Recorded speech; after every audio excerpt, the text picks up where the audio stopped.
Gracias por recibirnos para orar, adorar y meditar juntos. Hoy cumplimos 3 meses desde que tuvimos que cerrar nuestra casa en la calle 7 y comenzar esta aventura de convocarnos virtualmente cada semana.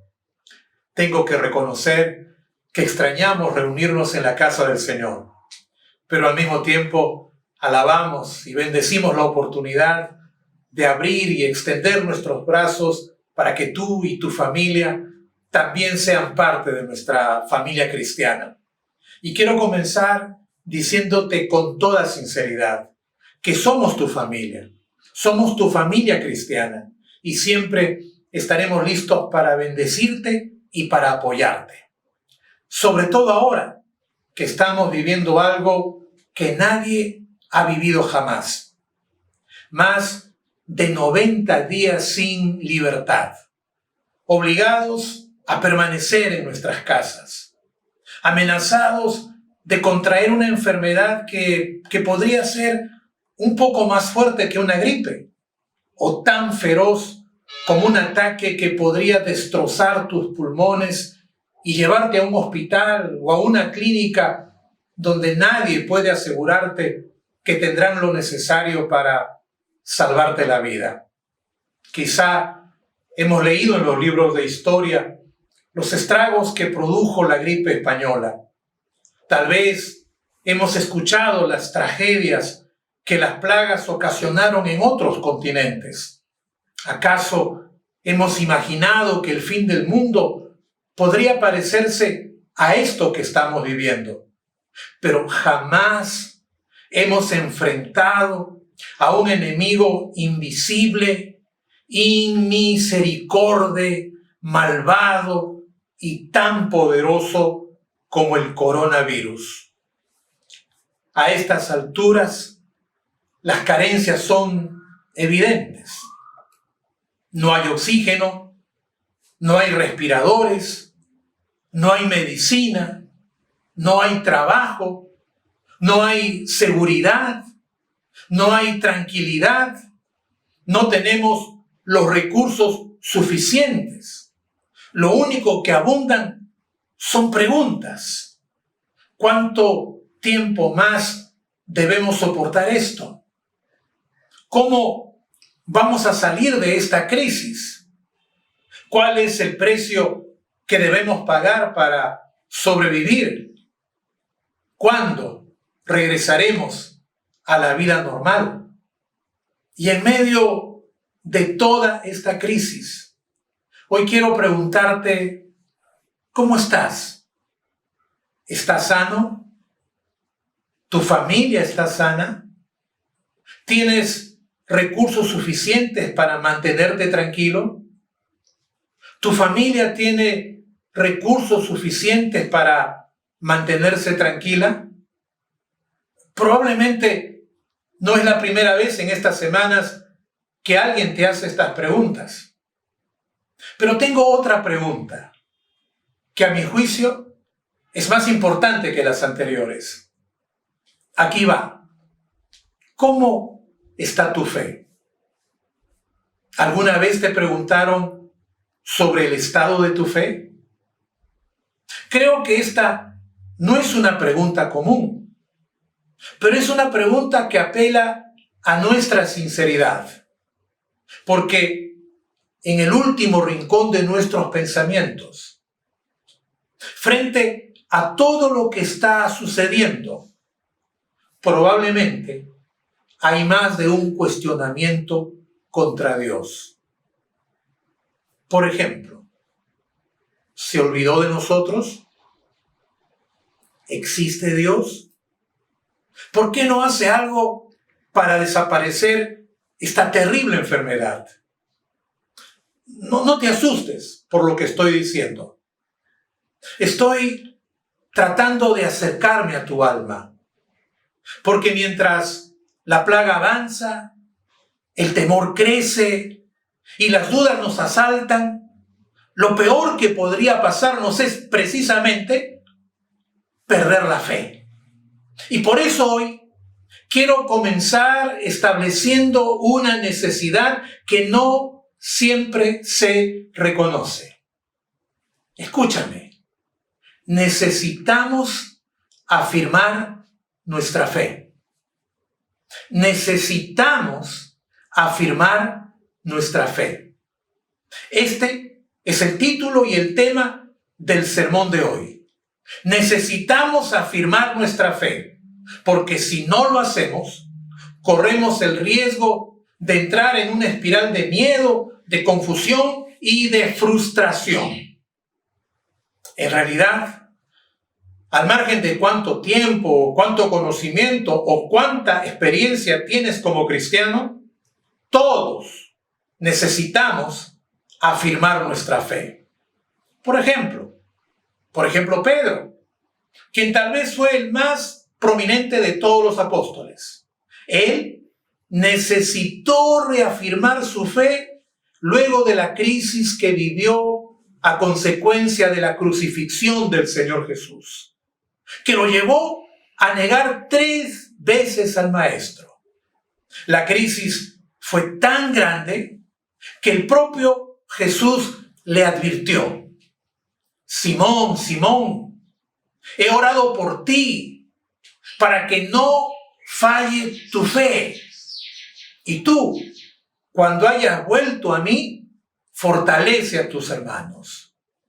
Nota, por favor, la expresión que no falle tu fe, porque señala precisamente el riesgo en el que nos encontramos.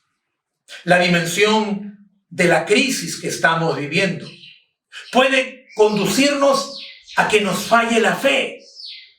Y entonces, si Pedro necesitó afirmar su fe, ¿con cuánta más razón tú y yo necesitamos afirmar nuestra fe?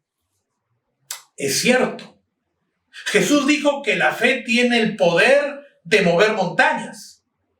Pero una fe débil es peligrosa porque no resiste ningún embate, porque se quiebra frente a las adversidades y problemas, porque puede traicionar tus principios e inducirte a creer que Dios te abandonó. Y por eso Pablo nos advierte: el que piensa estar firme, mire que no caiga, queriéndonos decir que si no afirmas, si no aseguras, si no fortaleces tu fe, puedes caer en las profundidades del temor y de la duda y acabar prisionero de la incredulidad. En pocas palabras, para que quede bien claro, tú y yo necesitamos afirmar nuestra fe. Si no lo hacemos, podría sucedernos lo mismo que sucedió con algunos de los que seguían a Jesús. La Biblia dice en el Evangelio de Juan un incidente muy triste. Permíteme leerlo. Al escucharlo, muchos de sus discípulos exclamaron: esta enseñanza es muy difícil. ¿Quién puede aceptarla? Jesús, muy consciente de que sus discípulos murmuraban, les reprochó: hay algunos de ustedes que no creen. Es que Jesús conocía desde el principio quiénes eran los que no creían. Desde entonces, muchos de sus discípulos le volvieron la espalda y ya no andaban con él. ¡Qué horrible! Discípulos que le dieron la espalda a Jesús y decidieron no caminar con él. Mira lo que puede pasar si no afirmamos nuestra fe. Podríamos terminar dándole la espalda al Señor. Entonces, permíteme volver a la pregunta: ¿cómo está tu fe? Como pastor, estoy preocupado por lo que podría estar sucediendo en tu interior. Es más, durante esta semana estuvimos leyendo en casa la primera carta a los tesalonicenses y comprendí y me sentí identificado con Pablo, quien también se preocupó por la fe de los creyentes en aquella iglesia. La historia es fácil de contar. Pablo visitó la ciudad de Tesalónica durante su segundo viaje misionero. Al principio predicó en la sinagoga, pero después del rechazo de los judíos, se enfocó en alcanzar a los gentiles. Por espacio de 3 meses tuvo gran éxito. Y como dice la canción, cuando todo estaba bonito, de pronto los problemas comenzaron y Pablo tuvo que salir intempestivamente. Es decir, los creyentes se quedaron solos, sufriendo ataques, recibiendo insultos, cargando sobre sus hombros acusaciones, problemas, dificultades que no merecían llevar. Mientras Pablo dejaba la ciudad, su corazón se sintió intranquilo. Sintió que los creyentes podían desanimarse. Pensó que la fe podía debilitarse. Y por eso les escribió el siguiente mensaje. Mira la pantalla, por favor. Por tanto, cuando ya no pudimos soportarlo más, decidimos quedarnos solos en Atenas y enviar a ustedes a nuestro hermano Timoteo, que es un servidor de Dios y colaborador de nosotros en el Evangelio de Cristo, con el fin de afirmarlos y animarlos en su fe, para que nadie se inquiete por estas dificultades. ¿Notas la preocupación? El pasaje dice que Pablo decidió quedarse solo en Atenas, enviar de vuelta a Timoteo y averiguar qué había pasado con la fe de aquellos hermanos. ¿Por qué? Porque estaba preocupado. ¿Te das cuenta del origen de su preocupación? Sí, Pablo sabía que las dificultades que los creyentes enfrentan pueden debilitar la fe. ¿Y cuál fue el propósito al enviar este mensaje? Pablo lo expresa claramente, porque dice afirmarlos y animarlos en su fe. Es decir, no podemos cambiar las circunstancias, pero podemos y tenemos la obligación de afirmar nuestra fe en medio de cualquier adversidad que nos toque atravesar. Así que la pregunta es obvia. ¿Cómo afirmar la fe? Y ante una pregunta tan obvia, yo tengo una respuesta concreta.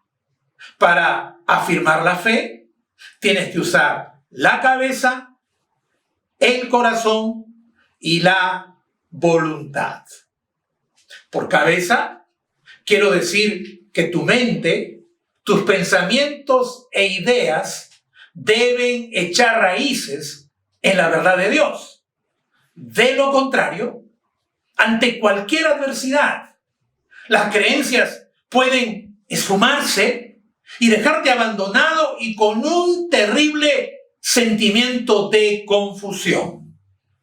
Fue Santiago, el pastor de la primera iglesia en Jerusalén, quien definió la falta de raíz como una persona de doble ánimo, inconstante en todos sus caminos. Unas veces responde con fe, otras veces responde con dudas. Unas veces responde con convicción, otras veces se deja vencer por las circunstancias. Unas veces sabe que debe creer, confiar y obedecer a Dios. Otras veces reacciona como le place y hace lo que quiere. Porque lo único constante en su vida es la falta de dirección y propósito. En pocas palabras, le falta raíz. Le falta raíz. Por favor, considera lo que acabo de decir. Mientras te recuerdo que Pablo fue una persona que sufrió más que todos nosotros juntos. Sufrió amenazas, enfermedades, naufragios, asaltos, traición y un largo etcétera. Sin embargo, ninguna dificultad movió su fe o provocó dudas, porque, como él mismo dijo, yo sé a quién he creído y estoy seguro que es poderoso para guardar mi depósito para aquel día. Es decir, su fe tenía raíz. No era emoción o sentimiento. No dependía de que las cosas fueran bien. Su fe había echado raíz en su mente y en su pensamiento. ¿Entendiste? Escúchame. Si dices que eres creyente, pero no piensas como creyente, tu respuesta a las circunstancias será inestabilidad. Otra vez, si dices que eres creyente, pero no piensas como creyente, tu conducta será una contradicción. Dos palabras: inestabilidad y contradicción. Estas dos palabras son los rasgos de una fe sin raíz. Es como si estuvieras viviendo sobre una falla tectónica. Los temblores siempre serán más fuertes, las tragedias siempre serán más grandes. Tienes que acabar con la inestabilidad y la contradicción. Tienes que ponerle raíz a tu fe. Y la única forma de hacerlo ya la estableció el Señor Jesús cuando dijo: escudriñad las Escrituras, porque a vosotros os parece que en ellas tenéis la vida eterna, y ellas son las que dan testimonio de mí. Es decir, tu fe tendrá raíces al estudiar la Biblia. Porque cuando estudias la Biblia, en realidad estás alimentando tu cabeza, estás moldeando tus pensamientos, estás fortaleciendo tus creencias, de manera que cuando la prueba venga, tú serás como una roca firme, que nadie puede mover y que logra vencer cualquier tempestad. Entonces, podemos llegar a la primera conclusión. Toma nota. Si quieres afirmar tu fe, tienes que estudiar la Biblia. Pero en segundo lugar, para fortalecer tu fe, tienes que usar el corazón, donde residen tus expectativas o tus decepciones. Tengo una pregunta. ¿Qué dice tu corazón sobre el futuro? La mayoría de personas tienen una perspectiva pesimista para los próximos meses. Y lamentablemente parecen tener razón.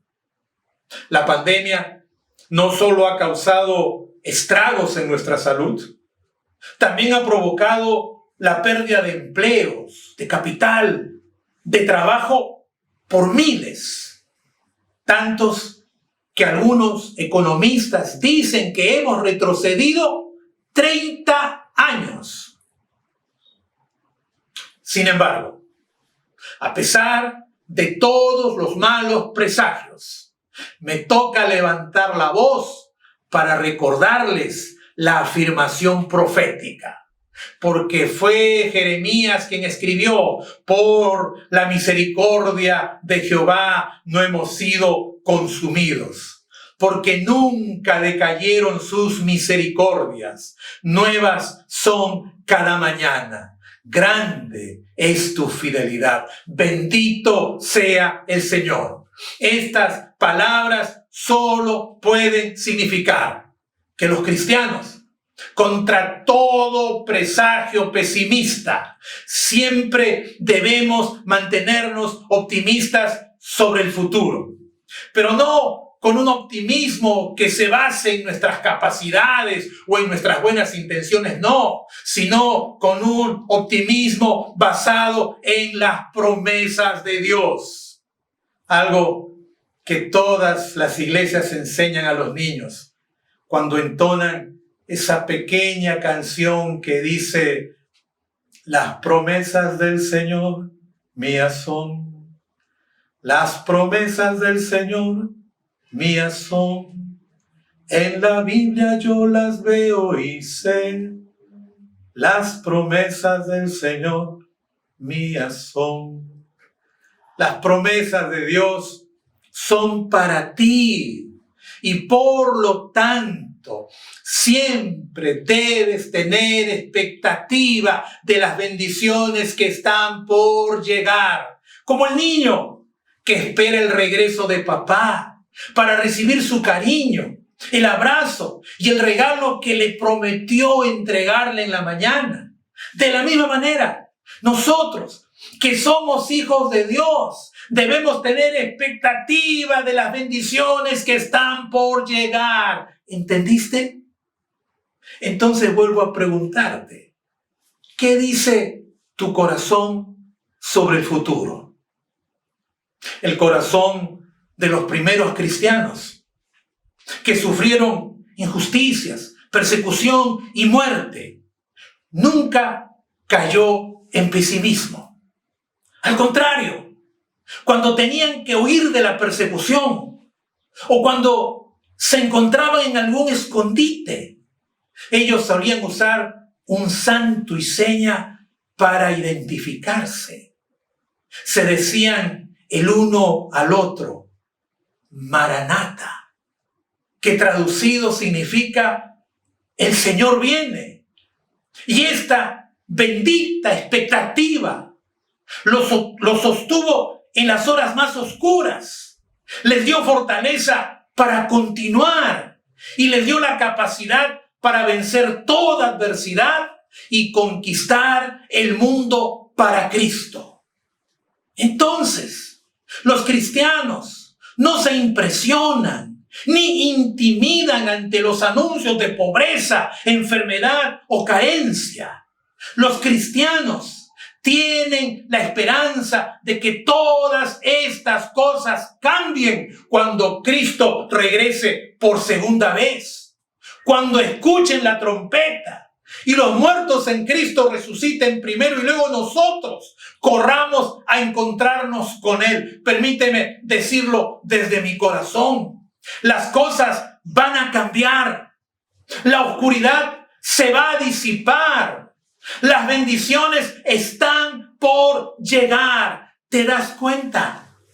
En el corazón de un cristiano, el pesimismo no puede echar raíz, porque su esperanza, su expectativa en las promesas de Dios es fundamental. Entonces, si me muestras un cristiano sin esperanza, te diré que su fe se ha debilitado.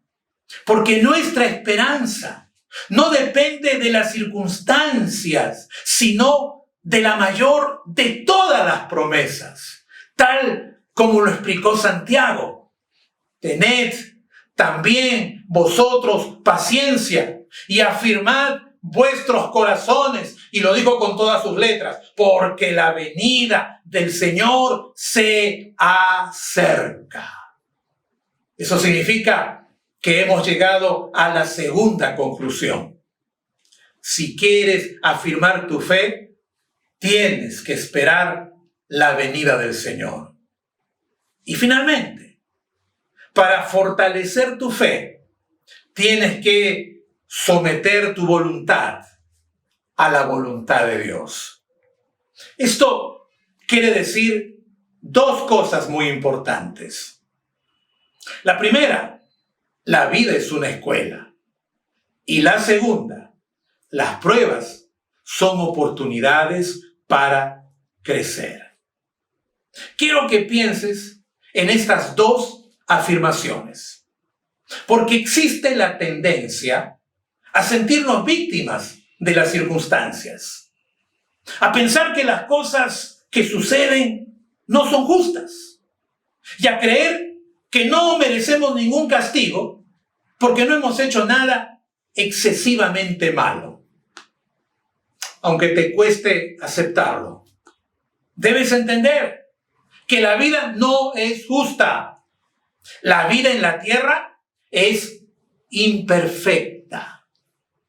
La vida en la tierra es imperfecta.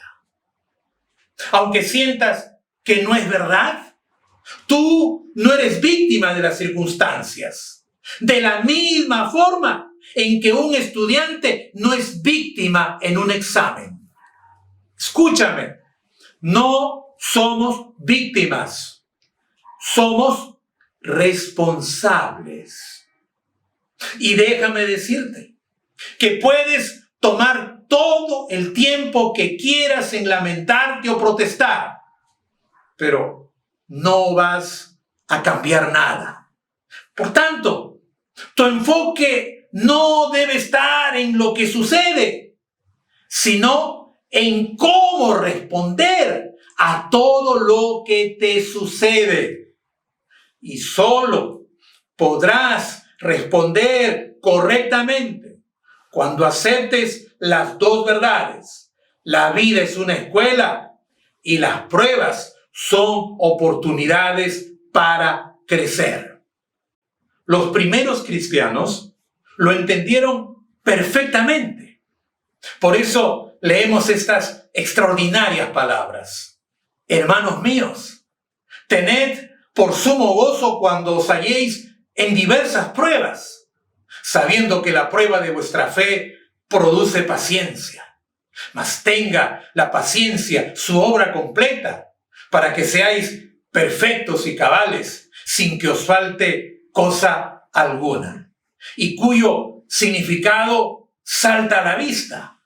Las pruebas producen paciencia, y la paciencia ofrece tiempo para crecer, madurar y desarrollar todo nuestro potencial. Así que tengo que preguntarte, ¿te gustaría crecer, madurar y desarrollar todo tu potencial?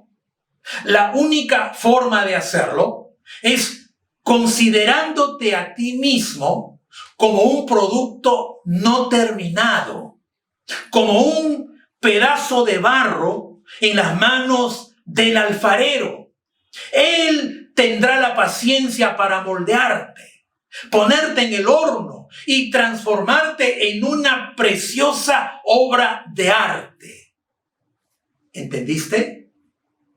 Precisamente, la Biblia dice que somos barro y que Dios es el alfarero.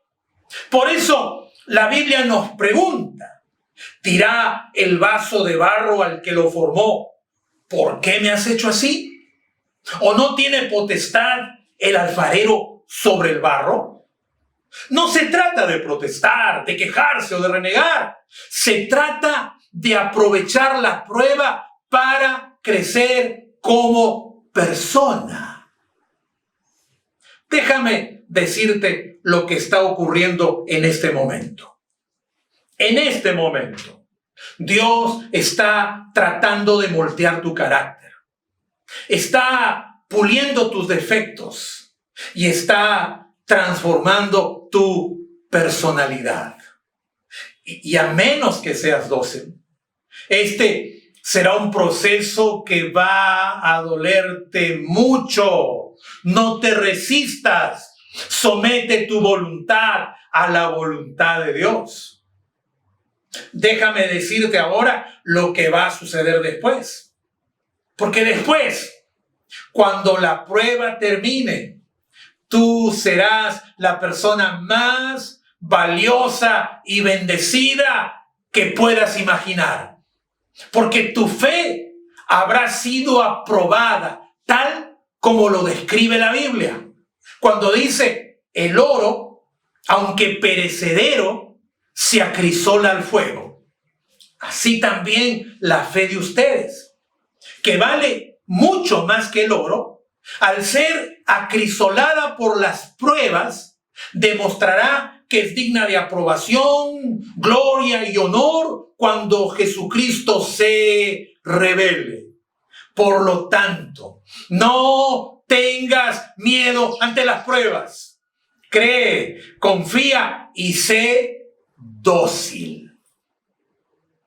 Y la mejor manera de ser dócil comienza fortaleciendo tu vida de oración, a la que tendrás que recurrir para echar todas tus ansiedades sobre Él, para poner todas tus cargas en sus manos, para depositar toda tu vida bajo su protección. Y cuando lo hagas, es decir, cuando creas, confíes y ores, descubrirás lo que tantas veces has escuchado sin comprender. Y sabemos que a los que aman a Dios, todas las cosas les ayudan a bien. Esto es, a los que conforme a su propósito son llamados. Así que, la próxima vez que te asalte el temor, recuerda que eres barro, que Dios es el alfarero y que solo queda confiar porque Él es bueno, perfecto, misericordioso. Sí, hemos llegado a la tercera y última conclusión. Si quieres afirmar tu fe, tienes que someter tu voluntad a la voluntad del Señor. Someter tu voluntad a la voluntad del Señor. En pocas palabras, Jesús tiene que ser el verdadero Señor de tu vida. Y eso me lleva a la última pregunta. ¿Jesús es tu Señor y Salvador? Muchos dirán que sí, pero no se trata de lo que dices, sino de cómo te relacionas con Él. Así que permíteme sugerirte que hoy hagas una oración en la que entregues tu vida y conscientemente lo reconozcas como el Señor de tu vida. Por favor, allí donde estás, inclina tu cabeza y acompáñame en esta oración. Repite conmigo. Dile al Señor estas palabras. Señor Jesús, he comprendido que soy como barro, que tú eres como el alfarero. Por eso, hoy acepto tu voluntad sobre mi vida y te reconozco como mi Señor y Salvador personal. En este día te entrego mi vida y te pido que me enseñes a seguir tu camino. Amén. Amén. ¿Hiciste la oración? Orar es el primer paso. Pero ahora tienes que comenzar a seguir las pisadas del Maestro. Y para eso nosotros queremos enseñarte cómo hacerlo. Así que nos gustaría mucho que te pongas en contacto con nosotros, que nos envíes un mensaje para comenzar un camino que te llevará a convertirte en un verdadero discípulo del Señor. Recuerda, todas las pruebas que estamos viviendo son oportunidades para crecer. Así que no te desanimes. Cree, confía y ora. Ora. Sigue orando, porque el Señor siempre va a escuchar tus palabras. Un abrazo fuerte y que Dios te bendiga.